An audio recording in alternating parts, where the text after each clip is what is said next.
Krishna Mayapur Nitai Gour kitchen থেকে সবাইকে স্বাগতম। আপনারা কেমন আছেন? আশা করি ভগবানের কৃপায় সবাই ভালোই আছেন। আজকে আবার চলে এসেছি নতুন একটা ভিডিও নিয়ে। আজকে পাউরুটি নিয়েছি। আজকে পাউরুটি দিয়ে শাহী টুকরা বানাবো। তার জন্য দেখুন আমি পাউরুটি নিয়েছি, এরকম স্লাইস করা পাউরুটি নিয়েছি। আর পাউরুটিগুলিকে আমি এই ধারগুলিকে কেটে নিচ্ছি। দেখুন আমি সাইডগুলি পাউরুটি কেটে নিয়েছি। এখন এইভাবে টুকরো করে নিচ্ছি।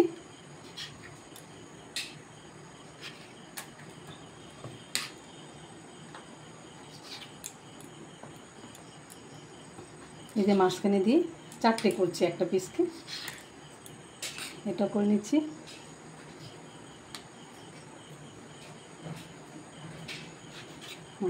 হয়ে গেল আমার পাউরুটিগুলি টুকরো করা।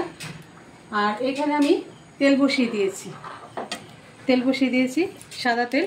এর মধ্যে আমি 1 চামচ ঘি দিয়ে দিচ্ছি। ঘিটা যখন একটু ভাজা হবে খুব সুন্দর একটা ফ্লেভার আসবে আর খুব টেস্টও হয় ঘি যখন দিয়ে ভাজা হবে। আর এইখানে বসিয়ে দিয়েছি দুধ। দেখুন এখানে আমি 2 লিটার দুধ দিয়েছি, একদম ঘন হয়ে গেছে। এই যে একদম কালারও এসে গেছে, একদম একদম পুরো দুধটাকে ক্ষীর করে নিতে হবে, তাহলে এই শাহী টুকরাটা খুব টেস্ট হবে। দুধটা যত ঘন হবে ততই ভালো হবে। এই যে দুধটাও আমি বসিয়ে দিয়েছি, এই যে দুধটা ঘন হচ্ছে, এই যে গরম হয়ে গেছে তেলটা, ঘিটা এখন আমি দিয়ে দিচ্ছি। এই যে পাউরুটির টুকরোগুলো ভেজে নিচ্ছি, লালচে করে ভেজে নিচ্ছি। এই যে উল্টে পাল্টে ভেজে নিচ্ছি।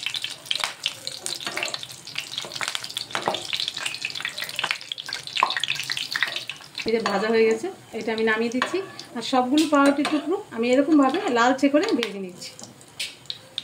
দেখুন এই যে ভেজে নিয়েছি, এই যে কি সুন্দর লাল লাল করে ভেজে নিয়েছি। আর একটু শক্ত হয়েছে, যখন এটা ওই ক্ষীরের মধ্যে পড়বে এটা খুব সফট হয়ে যাবে। এখন আমি এখানে এই যে দুধটা একদম ক্ষীর করে নিয়েছি, এই যে জ্বালিয়ে নিয়েছি। এখন এর মধ্যে আমি চিনি দিয়ে দিচ্ছি।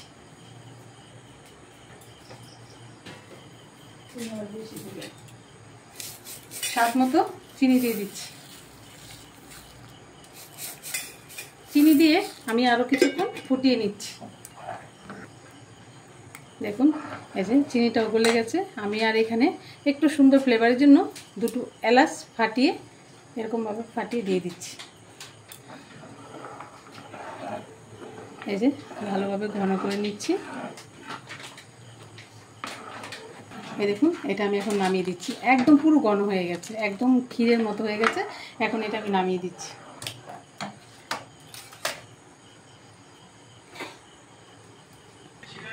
এই যে দেখুন একদম ঠান্ডা হয়ে গেছে, কারণ এটা একটু ঠান্ডা করিয়ে দিতে হবে। ঠান্ডা করে না দিলে কি হবে, পাউরুটিটা তো এমনিতেই নরম, একদমই গলে যাবে। এখন আমি এইগুলি সব দিয়ে দিচ্ছি, পাউরুটির টুকরোগুলি সব দিয়ে দিচ্ছি এই ক্ষীরের মধ্যে।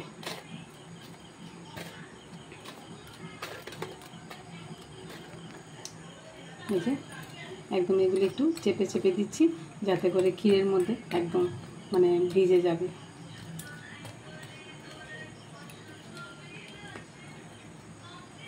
আর এই জিনিসটা একদম ঘরে থাকা উপকরণ, দুধ সবার ঘরেই থাকে আর পাউরুটিও থাকে। একদম যদি মনে চায় একটু হঠাৎ করে এগুলি বানিয়ে একটু ভগবানকে ভোগ লাগিয়ে দিতে পারেন। পাউরুটিটা শুদ্ধ মতো এনে ভগবানকে ভোগ লাগিয়ে প্রসাদ পেতে পারেন। এই দেখুন কথা বলতে বলতে আমার এটা ভিজানো হয়ে গেছে। এটা আমি একটু 10 মিনিটের জন্য একটু রেখে দেবো ঢাকা দিয়ে, যাতে করে পাউরুটি একটু নরম হতে দেবো। এই যে ঢাকনাটা খুলে দিলাম, 10 মিনিট পরে ফিরে এসেছি।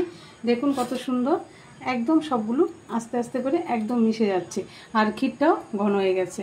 এখন আমি এখানে কিছু ড্রাই ফ্রুটস কেটে নিয়েছি। এই যে বেদেলনাট, তারপরে অ্যালমন্ড, তারপরে পেস্তা বাদাম, এগুলো সব উপরে ছড়িয়ে দিচ্ছি।